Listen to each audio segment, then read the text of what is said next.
Friends, I am Indra Kumar Suryavanshi. Once again welcome to my YouTube channel Anand career institute. दोस्तों, आज हम discuss करेंगे Newton's third law of motion.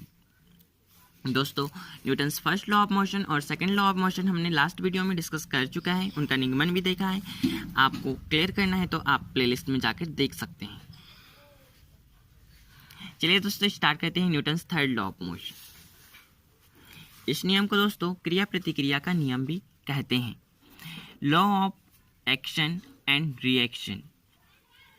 चलिए दोस्तों, इस नियम के अनुसार हम देखते हैं। इस नियम के अनुसार प्रत्येक क्रिया के बराबर तथा विपरीत प्रतिक्रिया होती है, अर्थात vector F12 is equal to minus vector F21।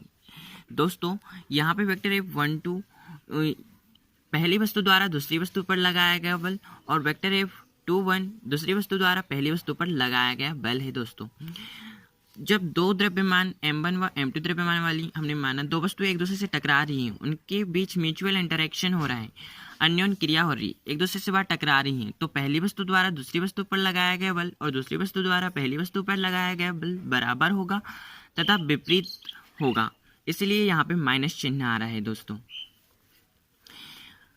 आपको क्लियर हो चुका होगा न्यूटन की गति का तृतीय नियम, प्रत्येक क्रिया के बराबर तथा विपरीत प्रतिक्रिया होती है। अब हम देखते हैं दोस्तों न्यूटन के द्वितीय नियम से तृतीय नियम का निगमन। दोस्तों, हमने माना m1 व m2 द्रव्यमान की दो वस्तुएं परस्पर अन्योन क्रिया करती हैं, अर्थात उनके बीच म्यूचुअल इंटरेक्शन होता है तथा तो उनके संवेग m1 द्रव्यमान वाली वस्तु का संवेग p1 तथा m2 द्रव्यमान वाली वस्तु का संवेग p2 हो जाता है।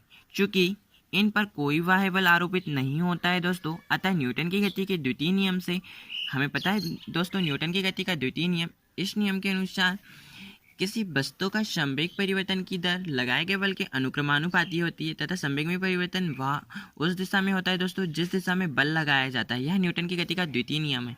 उसी के अकॉर्डिंग हमने vector F is equal to d/dt P1 plus P2, चूँकि दोस्तों दो वस्तुएं परस्पर टकरा रही हैं, इनके बीच संवेग में परिवर्तन हो रहा है और इनमें इसलिए हमने दोनों वस्तुओं के संवेग को ऐड कर लिया है P1 प्लस P2 और परिवर्तन हो रहा है, इसलिए हमने टाइम के रिस्पेक्ट में इनका अवकलन किया है और इनमें कोई बाह्य बल आरोपित नहीं किया जा रहा है, इसलिए यह जीरो के इक्वल में हमने इसे लिया है।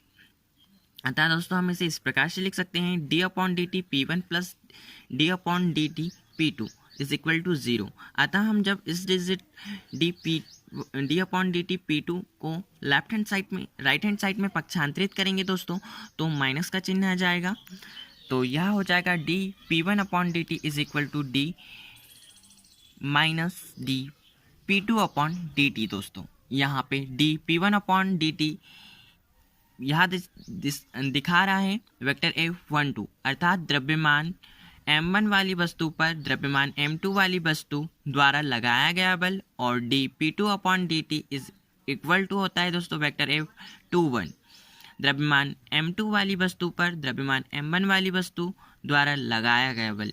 तो हम इसे इस प्रकार से लिख सकते हैं दोस्तों, अतः vector F12 is equal to minus vector F21। I hope दोस्तों आपको Newton's third law of motion clear हो चुका होगा। अब हम लिमिटेशंस ऑफ न्यूटन्स लॉ देखते हैं दोस्तों।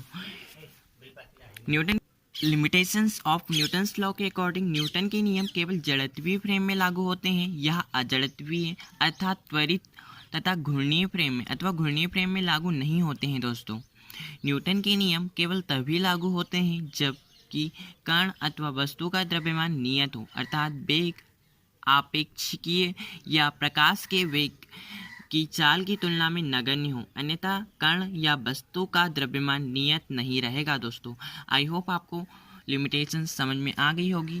Thank you for watching my video.